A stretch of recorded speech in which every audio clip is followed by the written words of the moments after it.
प्रियांनो, चला लुककृत शुभवर्तमान अध्याय 1 त्यातील 5 वचनापासून. यहुदियाचा राजा हेरोद याच्या दिवसांत अबियाच्या वर्गातील जखऱ्या नावाचा कोणी एक याजक होता. त्याची पत्नी अहरोनाच्या कुळातील असून तिचे नाव अलिशिबा होते. ती उभयता देवाच्या दृष्टीने नीतिमान होती आणि प्रभूच्या सर्व आज्ञा व विधी पाळण्यात निर्दोष होती. ते देवाच्या दृष्टीने निर्दोष होते. कोणतंही ढोंग त्यांच्यात नव्हतं. खरेपणाने ते सेवा करत होते. आमच्यातील बरेचसे लोक माणसांच्या दृष्टीने नीतिमान आहेत. ते माणसांच्या दृष्टीने खरे आहेत, माणसांच्या दृष्टीत प्रार्थना करणारे आहेत, माणसांच्या दृष्टीत पवित्र आहेत, पण आतून मात्र नीच असे कृत्य करणारे आहेत. ते आतून अशुद्ध अशा वासनांनी भरलेले असे आहेत, पण बाहेरून आत्मिक असे दिसून येणारे आपल्यामध्ये बरेचसे लोक आहेत. ते आमच्यासारखे अजिबात नव्हते. जखऱ्या आणि अलिशिबा ते देवाच्या दृष्टीने नीतिमान जीवन जगत होते. मग नीतिमान लोकांनी प्रार्थना केल्यानंतर देवाने ती ऐकली पाहिजे ना? माहिती नाही का? त्यांच्या प्रार्थनेचं उत्तर हे मिळालं नाही. कोणती होती त्यांची प्रार्थना? परमेश्वरा, मूलबाळ होत नाहीये. देवा, मुलं नाहीयेत. तू गर्भाचं फळ दे, एक सुंदर अशी संतती दे. देवा, एक सुंदर बाळ आम्हाला दे, सुंदर असं लेकरू दे. देवा, लोक आमची निंदा करत आहेत. हे लोक तर सेवेत आहे, सेवा करत आहे, पण मुलं नाहीयेत. देव जर यांचीच प्रार्थना ऐकत नाही तर या लोकांनी आमच्यासाठी प्रार्थना करून देव कोठे ऐकणार आहे? असं बोलून ते निंदा करत आहे, असं बोलून आमचा तिरस्कार करत आहेत. देवा, आम्हाला मूलबाळ दे देवा. पण उत्तर मिळालं नाही. 1 महिना होऊन गेला, उत्तर आलं नाही. 1 वर्ष होऊन गेलं, उत्तर मिळालं नाही. आता ते वयातीत आणि वृद्ध होऊन गेले, पण तरी उत्तर मिळालं नाही. देवा, नीतिमत्वाने जगलो तर, प्रभू, धार्मिक असं जीवन जगल्याने काय आमच्या प्रार्थनेचं उत्तर मिळणार नाही का? तुझ्यासमोर खरेपणाने जगून देखील काय तू आमच्या प्रार्थनेचं उत्तर देणार नाहीस? अशा प्रकारे उत्तर न देताच सर्व वेळ निघून गेला. देवा, तू का आमच्या प्रार्थनेचं उत्तर दिलं नाही? असे प्रश्न त्यांनी केले नाहीत. देवा, तू का मला असं वांज असं सोडून दिलं, संतती रहित असं ठेवलं आहेस? त्यांनी देवाला प्रश्न केला नाहीत. तर परमेश्वराच्या सर्व आज्ञेप्रमाणे देवाच्या सर्व विधी पाळण्यामध्ये वृद्धपकाळ येईपर्यंत ते त्यांच्या विश्वासाला धरून राहिले. परमेश्वर त्यांच्या प्रार्थनेचं उत्तर देत नाही असं दिसत होतं, तरीही त्यांनी देवाला सोडलं नाही. ही आहे खरी अशी आत्मिकता. प्रियांनो, ऐका. देवाने त्यांच्या प्रार्थनेचं उत्तर दिलं नाही तरी देखील त्यांनी देवाला सोडलं नाही. आपली आत्मिकता त्यांनी सोडली नाही, नीतिमत्ता सोडली नाही. कित्येकदा परमेश्वर जेव्हा आपण जी प्रार्थना करतो त्याचं उत्तर आपल्याला देत नाही, तेव्हा किती असे लोक नाहीत जे जुन्या जीवनाला पुन्हा सुरुवात करतात. मी धार्मिकतेने जीवन जगलो, मी खरेपणाने जीवन जगलो, पवित्र जीवन जगलो, मी प्रार्थना देखील केल्या, तरी देवाने मला उत्तर दिलं नाही. आता मी पुन्हा जाणार आणि दारू पिणार. याने कोणाचं नुकसान होईल भावांनो? तुम्ही धार्मिकतेचं जीवन जगले देवासाठी का? तुम्ही खरेपणाने जगले ते देवासाठी का? तुम्ही दारू पिणं सोडून दिलं ते देवासाठी का? ऐका प्रिय भावांनो, ऐका प्रिय बहिणींनो, तुम्ही व्यभिचार करणं सोडून दिलं ते काय देवावर उपकार केले यासाठी नाहीत. तुम्ही चोरी करणं सोडून दिलं, दुष्टकृत्य करणं सोडून दिलं ते देवाचं काही भलं करण्यासाठी नाही, तर तुमच्या जीवनाला सुधारण्यासाठी केलं. तुम्ही जर म्हणाल की मी आता ट्रकच्या समोर जाणार व समोर जाऊ लागले, मग माहिती नाही का असं वाटलं समोर कशाला जायचं? हा विचार आल्यावर रस्त्याच्या कडेने जाऊ लागले. मग रस्त्याच्या कडेने गेल्यामुळे त्याने देवाचं काही भलं तुम्ही केलं नाही, तर तुम्ही जे मरून जाणार होते मरण्यापासून वाचले. मी एवढं धार्मिकतेने जगलो, एवढं खरेपणाने जगलो, तरी मी कोणाला न फसवता जीवन जगलो, कोणाकडून लाच न घेता जगलो, तरी मी व्यभिचार न करता जगलो, तरी दारू न पिता जगलो, तरी ते सर्व कोणासाठी सोडलं होतं? देवासाठी का? तुम्ही तुमचं पाप सोडून तुम्ही काही देवाचं भलं केलेलं नाही, तर तुम्ही तुमचं पाप सोडून स्वतःचं भलं केलेलं आहे. त्याने तुमच्या कुटुंबाचं भलं झालं आहे, तुमच्या समाजाचं भलं होत आहे, पण त्याने तुम्ही देवावर काही उपकार केलेले नाहीत. लक्षात घ्या. अनेकशा प्रसंगांमध्ये मी प्रामाणिकपणे खरेपणाने जगलो, पण देवाने मला उत्तर दिलं नाही. यामुळे काय करणार? मी पुन्हा पिणार. मग प्या. मी पुन्हा व्यभिचार करणार. करा. केवळ एड्सचा आजार होणार आणि मराल व नंतर नरकात टाकल्या जाल. कुणाचं नुकसान होणार? बरेचसे असे लोक त्यांच्या प्रार्थनेचं उत्तर मिळालं नाही तर ते देवावरती रुसून बसतात व रुसल्यानंतर पापी कृत्य करण्यासाठी सुरुवात करतात. नीच असे कृत्य करण्यासाठी धावू लागतात. कुणाचं नुकसान होणार? तुम्ही देवाशी शत्रुत्व धरून पापी कृत्य करू लागाल जसं देवाला त्याने दुःख देण्याचा विचार करत आहात. अहो ऐका, बायबलमध्ये एक सुंदर वचन आहे, ज्याने द्राक्षे खाल्ली त्याचेच दात. सांगा काय म्हटलं? उत्तर देत नाहीयेत. ज्याने द्राक्षे खाल्ले त्याचेच दात काय होणार? आंबणार आहेत. जर द्राक्षे मी खाल्ले तर शेजारच्याचे दात आंबणार नाहीयेत. जर तुम्ही द्राक्षे खाल्ले तर तुमचेच दात आंबणार आहेत. जर तुम्ही पाप कराल तर तुमच्याच शरीराचा नाश होणार व तुमचाच आत्मा नरकामध्ये जाणार. बऱ्याचशा प्रसंगामध्ये जेव्हा तुम्ही प्रार्थना करता, उत्तर दिलं नाही तर तुम्ही देवावर रुसत नाहीत का? देवाला प्रश्न करू लागता, देवा तू काय केलंस? मी धार्मिकतेने जगलो तरी तू काय केलं? मी पवित्र जीवन जगलो तरी काय केलं? नियमितपणे मी चर्चला आलो, पण तू काय केलंस? एवढे उपवास आणि प्रार्थना केले, पण देवा तू काय केलंस? तुम्ही चर्चला आले, प्रार्थना केली किंवा उपवास धरले, प्रिय भाऊ आणि बहिणींनो, त्यामुळे देवाच्या राज्याचं किंवा त्या स्वर्गाचं तुमच्याकडून काही भलं होत नाहीये. त्याने देवाची संपत्ती वाढत नाहीये. तुम्ही खरेपणाने जगल्याने तुमचं भलं होणार आहे. पवित्र जीवन जगले तर तुमचं भलं होईल, कुटुंबाचं भलं होईल. तुम्ही भलं करत आहात. तुम्ही नरकात जाणार होते, परंतु येशूचा स्वीकार केल्यामुळे, खरेपणाचं जीवन जगल्यामुळे तुम्ही अनेक लोकांसाठी आशीर्वादाचे कारण बनत आहात. आज उत्तर मिळत नाही म्हणून रुसून बसणारे, उत्तर मिळत नाही म्हणून देवाला सोडून निघून जाणारे असे किती लोक नाहीत? जखऱ्या आणि अलीशिबा यांना उत्तर मिळालं नाही म्हणून त्यांनी देवाला सोडून दिलं का? उत्तर मिळालं नाही म्हणून ते देवाचे विरोधक बनले का? उत्तर मिळालं नाही यामुळे परमेश्वराच्या प्रती जो विश्वास त्यांच्यात होता तो त्यांनी सोडला का? नाही. त्यांनी मरेपर्यंत खरेपणाने व प्रामाणिकपणे जीवन जगायचं हा निर्णय घेतला. इयोब नीतिमान होता, सात्विक होता, कोणतंही पाप त्याने केलं नाही. पण माहिती नाही का, भयंकर असे रोग त्याच्यावर आले. त्याचं सर्व काही निघून गेलं.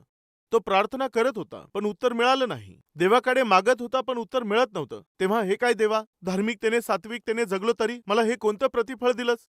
माझं सर्व कसं काय काढून घेतलंस? हे दुर्भाग्यपूर्ण जीवन का आहे? देवा हे काय आहे? देवा कृपया मला तू उत्तर दे. पण देवाने उत्तर दिलं नाही. तेव्हा त्याने काय केलं? त्याने काय केलं माहीत आहे? तो एक दिवस एक वाक्य बोलला. ते वाक्य कोणतं ठाऊक आहे? चला योबाचे पुस्तक 13वा अध्याय 15वे वचन पाहू. तो मला ठार मारणार तरी. तो काय बोलत आहे? तो मला ठार मारणार तरी मी त्याची आस धरीन. मी त्याच्याकडेच पाहत राहीन, त्याच्यावरच विश्वास ठेवीन. मी त्याच्यावरच आशा ठेवून राहीन. मी त्याचीच वाट पाहत राहीन. भलं मला मारलं तरीही मी त्याला कधीही सोडणार नाही. तो हे कधीपर्यंत बोलत आहे? पहा 27 अध्याय. कधीपर्यंत तो आपली धार्मिकता व सात्विकता सोडणार नाही असं बोलत आहे? कधीपर्यंत? पहा 27 अध्याय वचन 5. तुमचा वाद खरा आहे असे मी कदापि मान्य करणार नाही. माझा प्राण जाई तोवर मी आपले सत्व समर्थन सोडणार नाही. मी नाही सोडणार. मी माझ्या धार्मिकतेला न सोडता मी देवाला धरून राहणार. हे कधी? जेव्हा शरीर फोडाने भरलेलं होतं. कधी? जेव्हा तो मरून जाणार होता, तळमळत होता, तेव्हा तो बोलत आहे, जीव जाई तोवर मी माझा विश्वास सोडणार नाही. खरं आहे की मला उत्तर मिळत नाहीये. माझे अश्रू पुसल्या जात नाही हे खरं आहे. माझं आरोग्य सुधारत नाही हेही खरं आहे. खरं आहे की माझी चहूबाजूची परिस्थिती विपरीत होत चाललेली आहे. मला उत्तर मिळत नाहीये, पण तरीही मी मरेपर्यंत माझी धार्मिकता मी सोडणार नाही. माझं सत्व मी सोडणार नाही. मी माझ्या देवाला एकही प्रश्न करणार नाही. जरी त्याने मला ठार मारलं तरी देखील. तो काय बोलत आहे? जर मला देवाने मारलं तरीही तो देव हाच खरा आहे, मी चुकीचा आहे हे मी मान्य करेल. कशामुळे? कारण तो परमेश्वर कधीही चूक करत नाही. कारण तो देव अन्यायी अजिबात नाहीये. मला उत्तर मिळालं नाही तरीही मी धार्मिकता सोडणार नाही. मी माझी सात्विकता सोडणार नाही. माझा प्रामाणिकपणा सोडणार नाही. आज तुम्ही प्रार्थना करत आहात पण उत्तर मिळत नाहीये का? तुम्ही व्हिसासाठी प्रार्थना केली पण उत्तर मिळालं नाही.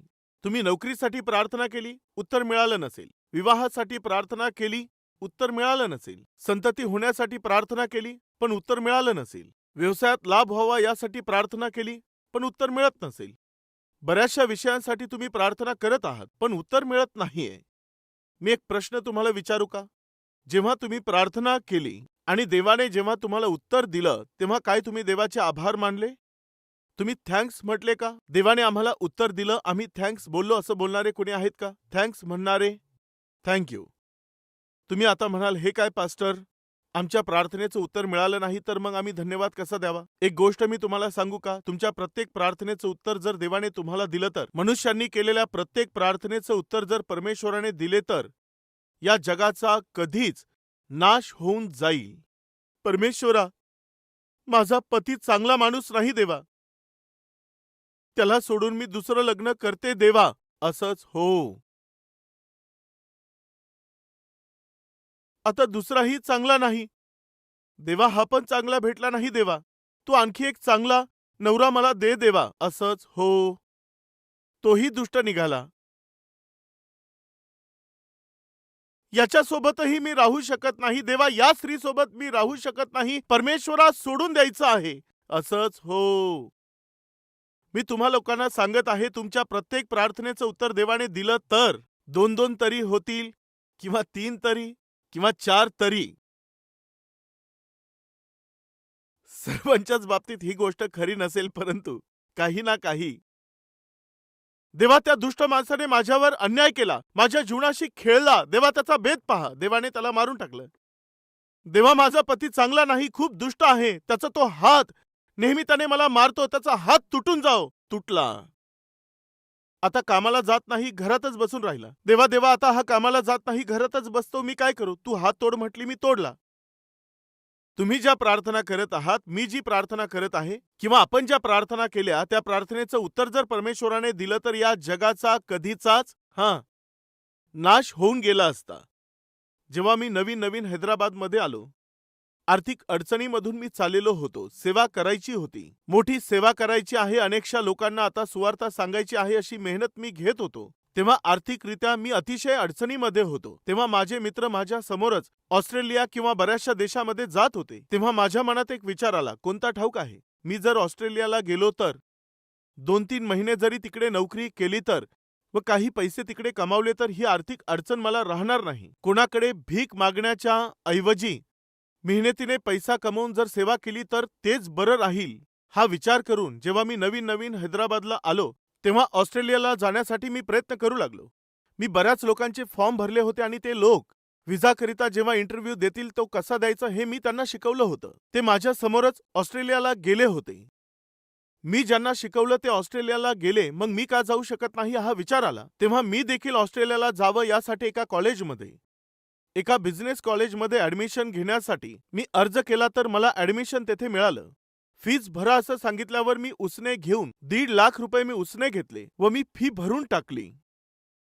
मग एक दिवस एका मीटिंगला मी गेलो, तेव्हा एक प्रॉफेट, भविष्यवाणी करणारा एक सेवक, तो बोलू लागला, तू व्हिसासाठी अप्लाय करत आहे, परदेशामध्ये जाण्यासाठी तिकीट देखील बुक केलं आहे. बघ, परमेश्वर तुला सांगण्यास सांगत आहे, देव तुला व्हिसा देणार आहे, तू परदेशात जाणार आहे, तू तयारी कर. असं बोलून तो असा असा इशारा करत होता. तेव्हा मी विश्वास ठेवला.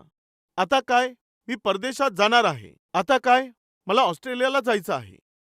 आता मी नक्की ऑस्ट्रेलियात जाणार आहे. यामुळे 3-4 वर्ष मेहनतीने काम करेल व पैसे घेऊन परत येणार आणि मोठी सेवा करणार. मग त्या विचारात मी आणखी एक काम केलं. कोणतं माहितीये? 4 वर्षांनी मी परत आलो तर ह्या हैदराबादमध्ये जमिनीचे, लँडचे जे भाव आहेत ते खूप वाढतील. तेव्हा खरेदी करणं अवघड होईल. यामुळे आताच ॲडव्हान्स दिला तर बरं राहील. चर्चच्या मंदिरासाठी आतापासूनच जमीन, ही लँड जर खरेदी केलं तर बरं राहील. मी ऑस्ट्रेलियाला तर चाललो आहे. तुम्ही विश्वास ठेवा, त्या काळात 20 वर्षांपूर्वी चर्चसाठी जमीन खरेदी करण्यासाठी हैदराबादच्या चहूबाजूला मी अनेक ठिकाणी जमिनीसाठी ॲडव्हान्स दिला. यांना 20,000, त्यांना 30,000, या लोकांना 50,000 ॲडव्हान्स देण्यासाठी मी कर्ज केलं. का माहितीये? तसंही आता जमिनीसाठी ॲडव्हान्स दिला आहे. यामुळे ऑस्ट्रेलियाला गेल्यावर पैसे पाठवले तर त्या ज्या जमिनी आहेत त्या आपल्या चर्चसाठी होतील. कृपया लक्ष द्या. या हैदराबादमध्ये मी पाऊल ठेवलं त्या दिवसापासून आजपर्यंत माझ्यासाठी व माझ्या कुटुंबासाठी मी कधीच प्रार्थना केली नाही. मी जेव्हाही प्रार्थना केली, जेही कष्ट केले आणि जोही विचार मी केला, माझ्या जिवंत देवाविषयीच मी विचार केला. या मोठ्या चर्च मंदिराबद्दलच विचार केला. त्या काळी देखील चर्चचं मंदिर असावं, 20 वर्षांपूर्वीच मी जमिनीसाठी ॲडव्हान्स दिला. मी तर आता तसं जाणारच आहे ना. वेळ निघून गेला परंतु व्हिसा आला नाही. ऑस्ट्रेलियाकडून व्हिसा मिळाला नाही. का व्हिसा मिळाला नाही याचा पत्ता घ्यायचा म्हणून मी प्रवास करत दिल्ली येथे पोहोचलो. मग दिल्लीमध्ये ऑस्ट्रेलिया कॉन्सुलेटमध्ये जाऊन मी विचारलं माझ्या व्हिसाचं स्टेटस काय आहे व मी माझी फाईल त्यांच्या समोर ठेवली. काय तुमचं नाव सतीश कुमार आहे? हो सर. तुम्ही ऑस्ट्रेलियाला जाण्यासाठी व्हिसाला अप्लाय केला आहे? हो सर. तेव्हा माझ्या चेहऱ्यावर मोठा आनंद आला. कशामुळे? आता निश्चित मला व्हिसा मिळणार व मी निश्चित ऑस्ट्रेलियाला जाणार. त्यांनी लगेच फाईल मागे टाकून म्हटले, तुझा व्हिसा रिजेक्ट झालेला आहे. तू ऑस्ट्रेलियामध्ये जाऊ शकत नाहीस. व्हिसा रिजेक्ट झाला आहे. काय? व्हिसा रिजेक्ट केला आहे? हो. ऑस्ट्रेलियाला जाण्याचा चान्स नाहीये. तू बाजूला हो, दुसऱ्याचा इंटरव्ह्यू घ्यायचा आहे. आता काय करणार? माझ्या प्रार्थनेचं उत्तर मिळालं नाही. माझ्या अश्रूंचं उत्तर मिळालं नाही. कितीतरी कर्ज मी केलं होतं. ॲडमिशनसाठी फी देखील पाठवली होती. 2-3 लाख रुपये त्या काळी मी कर्ज केलं होतं. मी आर्थिकरित्या अतिशय अडचणीमध्ये होतो. त्या अडचणीमधून बाहेर पडून सुवार्तेची सेवा जर करायची तर केवळ आत्मिक सक्षमता पुरेसी नाही, आर्थिकरित्या देखील मजबूत पाहिजे हा विचार करून, देवासाठी आणि देवाच्या राज्यासाठी ऑस्ट्रेलियाला गेलं पाहिजे विचार करून मी प्रार्थना केल्या. मी अश्रू गाळले व कितीही प्रयत्न केले तरी माझ्या प्रार्थनेचं कोणतंही उत्तर मिळालं नाही. आता मी कोणतं तोंड घेऊन हैदराबादला परत जाणार? सर्वांना वाटत होतं की ब्रदर सतीश ऑस्ट्रेलियामध्ये चालले आहेत. आता जाऊन तिकडे सेटल होतील किंवा तेथे जाऊन कमाई करून सेवेसाठी परत येतील.